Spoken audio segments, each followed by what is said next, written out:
Good morning and welcome to Coffee with Alan. Hope you're enjoying your weekend. Today I wanted to share some self-defense myths from a post of a friend of mine, Nicholas Hughes. Nick's been on the show before, great self-defense instructor. Comes from Australia, where he used to do a lot of security work and so forth. Moved to Europe, joined the French Foreign Legion, was there for a number of years, got out. A lot of experience, security, different things. Been a martial artist his whole time as well. Lives in America now. Just a great guy, great instructor. And he made this post a couple days ago.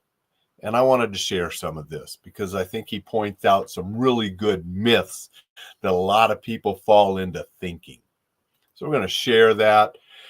And I'm going to, be reading some of this. So everybody, if you don't have a video, if you're listening to this, you're going to get just as much as anybody that's watching the video. So Nick posted about a woman who was murdered in Charlotte last week. She was stabbed in the throat by a homeless person. There was no dialogue, no exchange, no warning. She sat in front of him on the light rail, and 4.5 minutes later, she was dying. So here is some of the myths that he talks about. If I can talk my way out of anything, or I can talk my way out of anything. Nope, wouldn't have worked here. She didn't even speak English as far as Nick knows, but let's assume she did. There was no dialogue at all. No words were exchanged. 0 out of 10 for that one. That's what the police are for. Nick says, nope. They deal with the crime after the fact, not before. So yes, he's been arrested, but she's deceased. So he'll probably get out of prison one day. She never will. 0 out of 10. We can't expect the law enforcement to come and save us, just like we can't expect Spider-Man to come and save us. I'm drinking out of this Spider-Man mug today. I like Spider-Man. I'm a fan. But Spider-Man's not going to come and save us, and doubtful the police will either. His third one, there has to be a reason for people to attack you. If you just mind your own business, you'll be fine. Nick said another no for the delusionals. She was minding her business. There was no reason.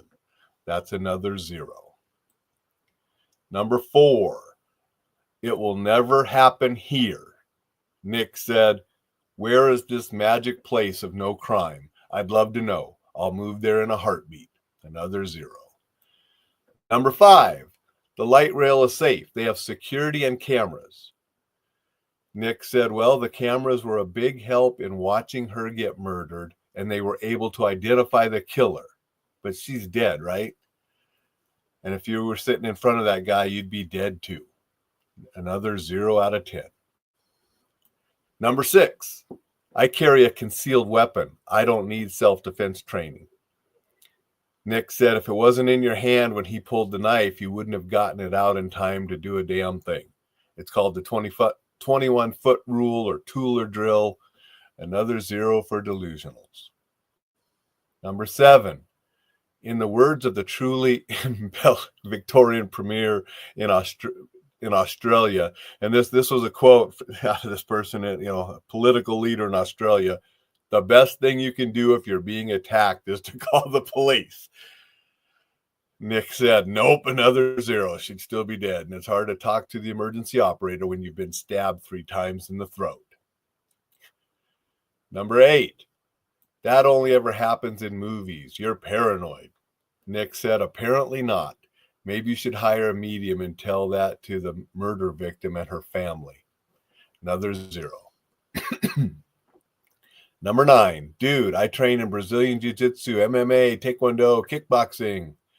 And Nick replied, good, now we're getting somewhere. Do you train against edged weapons, though? Do you train to spot the pre-attack cues? 10 out of 10 if you do, 3 out of 10 if you don't. So those are some myths that Nick points out and encourages people to train. And he made a lot of good sense in there. A lot of people believe some of those, that's going to keep them safe, and they don't. Okay. that ending where he said, yeah, if you're training in one of those martial arts or self-defense system, that's the start. But are you doing some of these other things? Are you training for weapons that could be out there? And then pre-attack indicators, situational awareness, what to look for. And that's what the pre-attack indicators come into. Those kind of behaviors and things that can warn you and prepare you to use some of this stuff. And are you practicing safe habits and so forth? So all of that is so important because we cannot rely on some of those myths that we just went through with Nick. It's sad to say. And again, life can be so enjoyable. And it's rare that we run into something like that. But it happens. And it happens way more than you think if you really start looking at some of the news. And it's not to make people paranoid. It's just to make people alert, more aware, practicing some safe habits, gaining some education, gaining some skills to keep themselves safe from harm in those rare situations. That's what we need to do. That's what I send out every week in the Enjoy Life Safely newsletter. Be sending that out later today. If you're not on that list, go to enjoylifesafely.com, get signed up.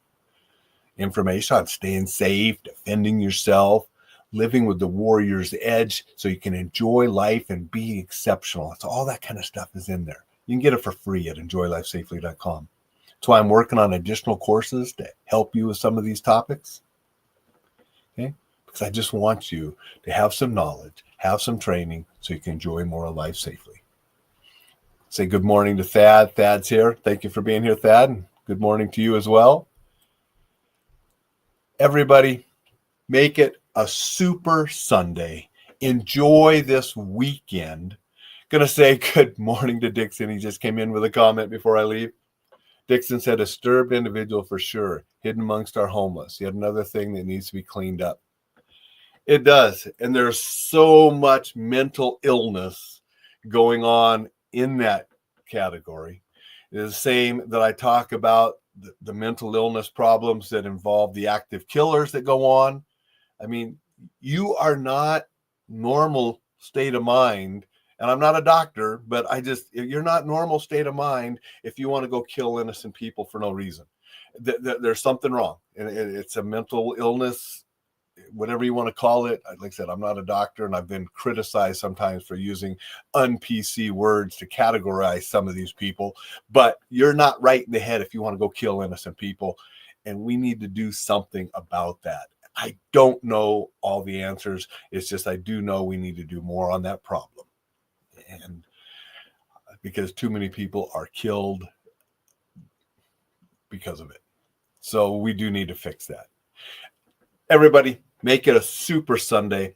I'm heading up the mountain with Rocky. I'll be sending a newsletter out later tonight, so you can still get signed up get this week's if you're not signed up yet. EnjoyLifeSafely.com. Hope you enjoy the rest of Labor Day weekend. I'll be back tomorrow with a short Labor Day wish for you. Go out, make it a super spectacular day.